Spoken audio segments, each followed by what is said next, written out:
Hello everyone, my name is Michelle. Welcome back to Yggdrasil My Nymphs. Today I am going to be talking about fake disorder cringe. If you take part in fake disorder cringe, like no judgment whatsoever, like I've been on fake disorder cringe a few times. However, I do have a theory that it can do more harm than good.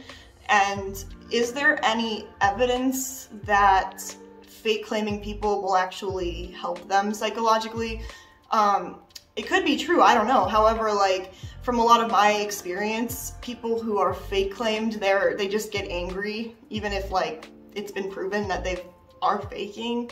Also, faking a disorder sometimes stems from a traumatic response, so like childhood trauma and stuff. So it's like beating on someone who has childhood trauma and is expressing that. Like obviously it's not an excuse, but I would love to hear what you guys have to think about this, so make sure to give this video a thumbs up, subscribe, turn the bell on if you're feeling risky.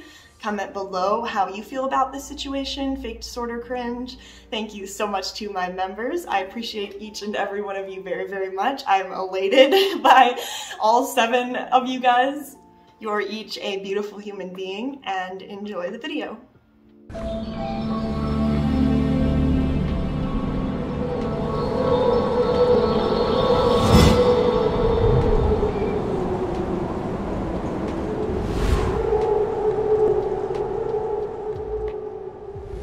I've already kind of stated my point on this, literally based on the fact that like people that I genuinely know in real life have been put on there, along with like making fun of people who, I mean, technically a lot of people who do fake disorders have a trauma and that's why they're acting out like this. And also a lot of them are underage, so it's like, if I would have known about that when I was like 16, who knows what I would have done. If you've perused the internet's criticism of TikTok and harmful behavior encouraged on the app, you are probably familiar with what many would consider the most troubling trends: the romanticization of mental illness and the overwhelming amount of self-diagnosis that occurs as a result of the content featured on the app. These are, of course, justifiable concerns that others have presented time and time again with TikTok's rising popularity among young users. However, there is another equally, if not far worse, opposing trend occurring on TikTok and Reddit that many critics have failed to point out: the increased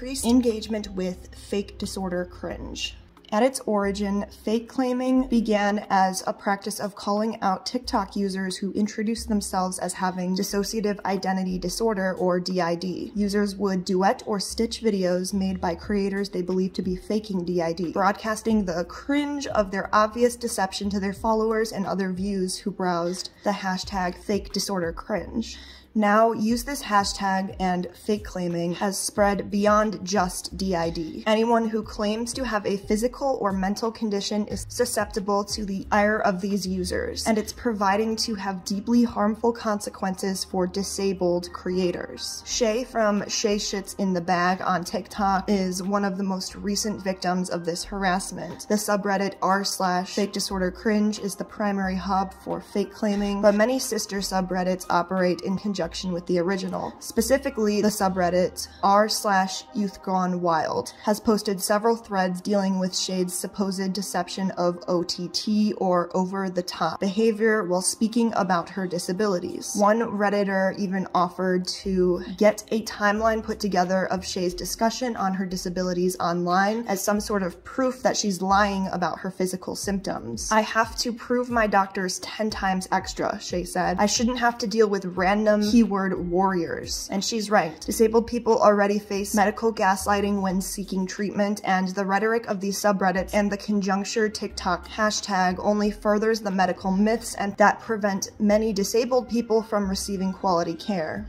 The r/youth gone wild thread has gone private since their interaction with Shay, but the introduction on the welcome page reads, "Patient claims 8 out of 10 pain, but appears comfortable." This idea that disabled people must perform pain for others to believe them is an issue that runs rampant already in the medical system, with sufferers of chronic pain facing astronomical barriers to adequate care due to doctors' perception of their pain. It's ableism in action to look at someone someone and assume you have a more intimate understanding of their health than they do. The r/fake disorder cringe subreddit, which is still public and has a Discord for folks to discuss fakers, they find claims that they don't condone bullying actually disabled people. However, the mere suggestion that they could accurately determine the state of a person's health through a screen is difficult to understand in a lot of circumstances. Like, a lot of the time it's like, oh yeah, this is totally fake, but in other times it's like, no.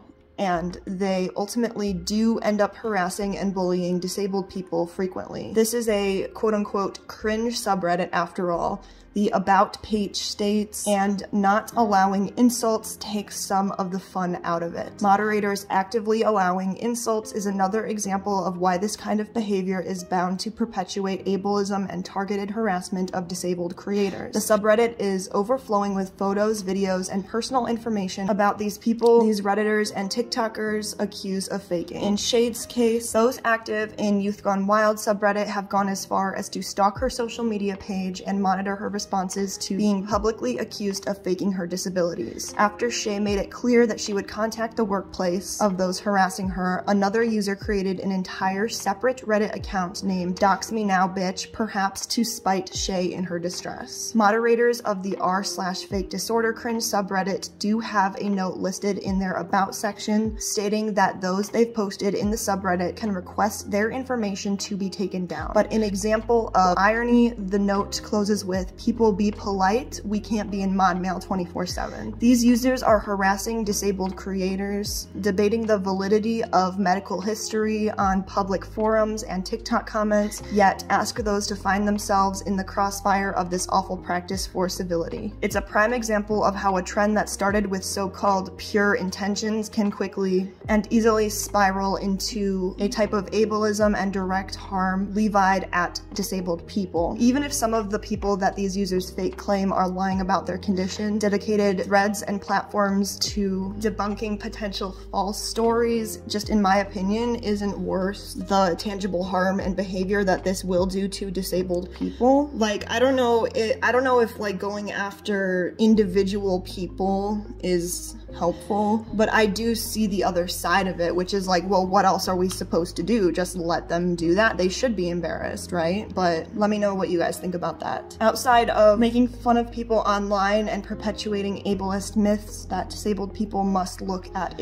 or behave a specific way to receive care, what can we do to change the material conditions of disabled people in our community? Maybe if we take actions offline, away from Reddit threads and TikTok comments, we could be an active participant in disability justice. People think that they're doing good, but it can be outweighed by the damage to disabled people's mental health and the undermining of the overcultural conversation surrounding disability. Also, the mental health of the people who engage in this behavior. I learned that you kind of manifest destiny, and if you have a negative mindset, if you're worried about negative things like people faking disorders, because listen, if you go on that sub, I'm not judging you at all. In fact, I've been on that sub multiple times, but genuinely stepping away from negativity in your life can actually be really helpful for your mental health. A lot of the time people will say, forgive people not for them, but for yourself, because having